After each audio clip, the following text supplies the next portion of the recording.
going to start my talk today by reminding you how a fluorescent lamp works. It consists of a glass tube coated on the inside with phosphors.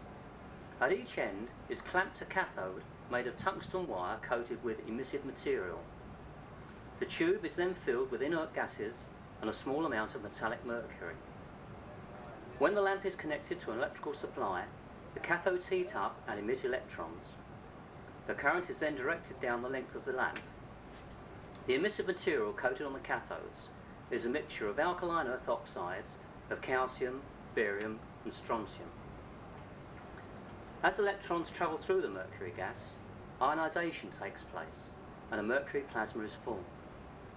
This plasma emits radiation primarily at 254 nanometers. This ultraviolet radiation is absorbed by the phosphor coating on the inside of the glass, and depending on the phosphor mix, light is given off of varying colours. This principle can best be illustrated by this lamp, which is only partially coated with phosphor. You can see that the middle portion has no phosphor coating on it, and there is only a weak glow of the mercury discharge emitted.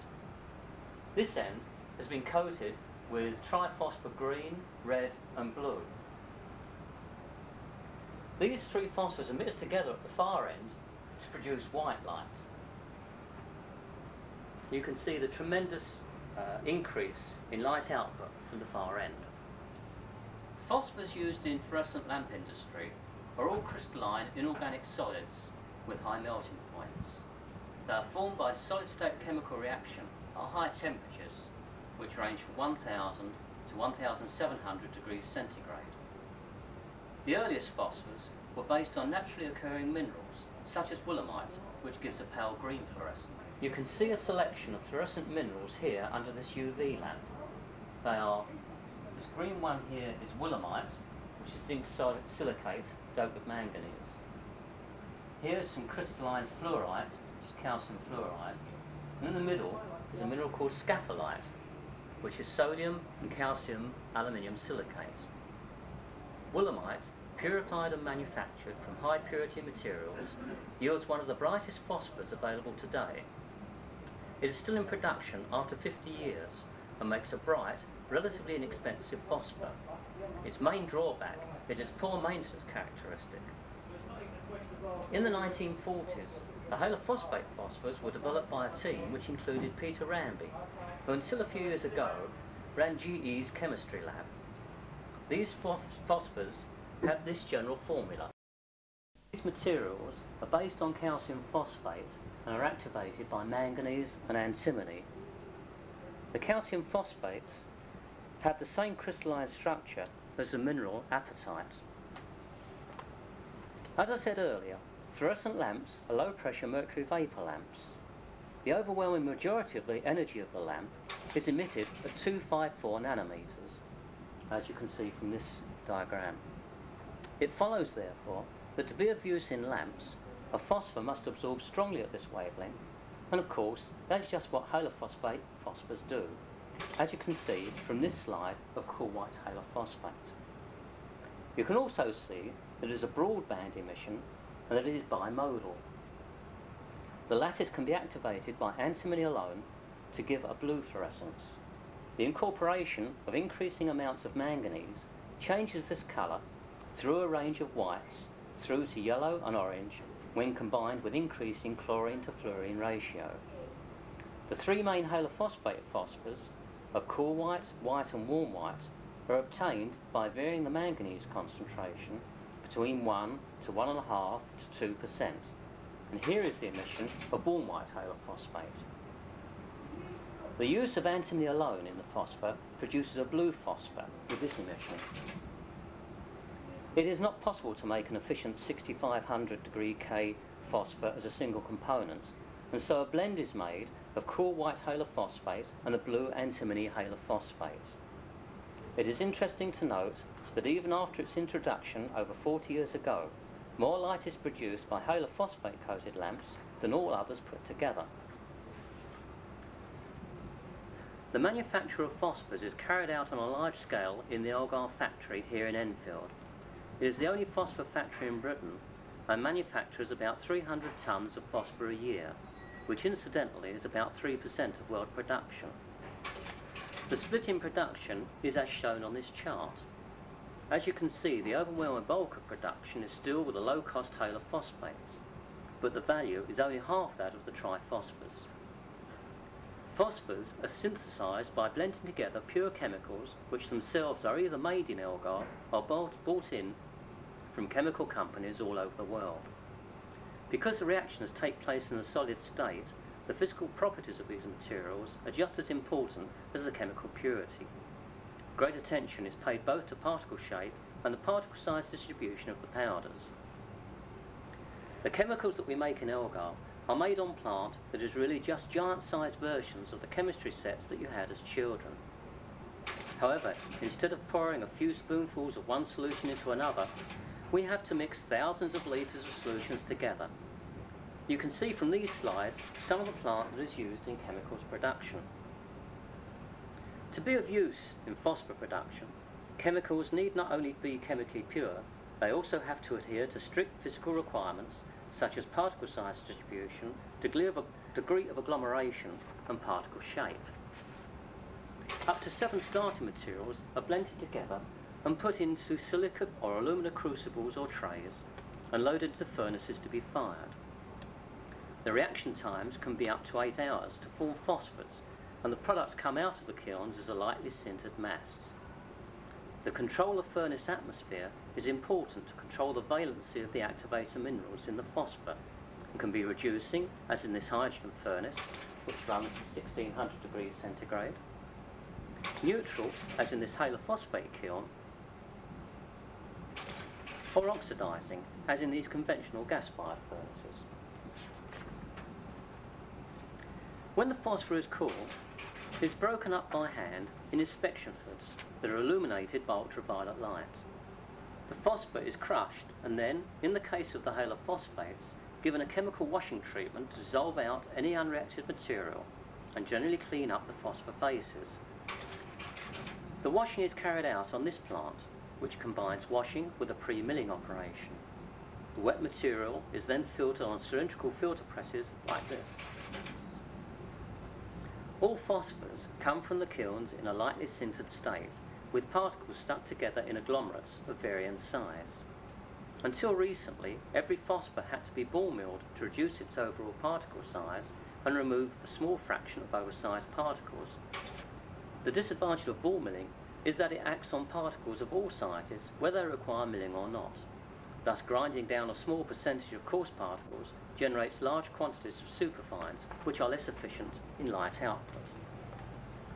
The triphosphors are put through a jet mill to reduce their particle size and make them ready for direct dispersion. The phosphor from the furnace is fed into a hopper and then by a worm feed to a chamber where powerful jets of air blast the phosphor particles against each other. Set at the top of the chamber is a high-speed rotating classifier wheel which lets small particles pass into a collecting vessel while keeping back oversized material for further attrition.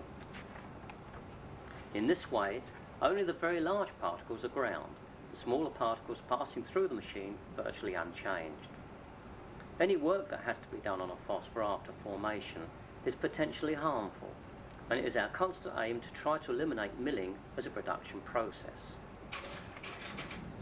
In this picture of an actual jet mill, you can see the grinding chamber is only a very small part of the whole machine. Picture of an actual jet mill. The hopper is situated just here. The actual jet mill is this chamber just here.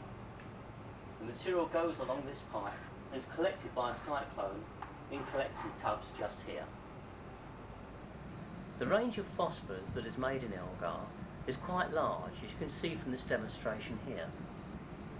The lamp that is shining them is emitting at 2540 nanometers in much the same way as a fluorescent lamp. You will notice that as soon as I switch off the lamp, the light out from the phosphors decays very quickly. You can see just here are the 3 halophosphate colours of white, warm white and cool white. Here are the colours for making deluxe mixtures, and just here the red, blue and green that we use in triphosphor lamps. The phosphor phosphors can be used as novel paints to paint pictures, the true beauty of which only shows up under ultraviolet radiation. Like that. I've talked about halophosphates and triphosphors and would like to explain the different types of lamp they go into. Halophosphates. As I said earlier, it's possible to produce a range of lamps of various colours by varying the chemical composition. These lamps have good light output but poor colour rendering. The second are the deluxe lamps, which can be made by adding red and green and blue phosphors to the halophosphates to produce mixtures with very good colour rendering but poor light output. The third range are the triphosphor lamps, which are made by mixing narrow band red, green and blue phosphors together to produce a range of whites with good colour rendering and very good light output. A fourth option is to produce a mixture of broadband rare earth phosphors which give good colour rendering, as good as the deluxe range, but with very much enhanced light output. As you can see, there is a range of choices, the general principle of which is the better the quality of light, the more it costs to make. Besides the four types of lamps I've just mentioned, must be added another, and that's the energy-saving T8 Plus Lux lamp. This is a lamp that's coated with normal halophosphate phosphor, but is made using T8 glass instead of the normal T12. These two lamps here clearly show the relative size of the two types. We've clearly seen that the smaller diameter lamp will require considerably less material, both in terms of glass and phosphor to make, than the old T12 lamp. What cannot be seen, however, is the fact that this lamp has added krypton to reduce end losses and to enable it to run at 10% less watts but still give the same light output as the old T12 lamp. I've only talked about the production of phosphors, but it's necessary to get the powder onto the inner surface of the glass tube and to stay there, both during and after a very tortuous production process. The way this is achieved is to suspend the powder in an organic binder that acts as a carrier. This process is carried out in a separate flame-proof building at the end of the Algar factory. The binder is ethyl cellulose dissolved in xylene butyl alcohol. The binder and the phosphor are put into a ball mill and milled to form a paint-like mixture. The particle size distribution of this suspension is critical in obtaining good adhesion together with maximum light output. Generally, the larger the particles and the narrower the distribution, then the greater the light output. However, adhesion is improved by increasing the fines content of the mixture, so you can see that the choice of distribution is a compromise between maximum light output and good adhesion. Adhesion aids are added to the suspensions depending on the type of lamp being made. Very fine aluminium oxide is added to all suspension for linear lamps, whilst both this and vitric, a low melting point glass-like material, are added to compact lamps to give improved adhesion on the bends. A main concern with the binder is that it should provide a good carrier for the phosphor particles whilst being poured on a tube, the solvent evaporating quickly and evenly, and that it bakes off at as low a temperature as possible, leaving behind a minimum of carbon residue. That's the end of this short talk.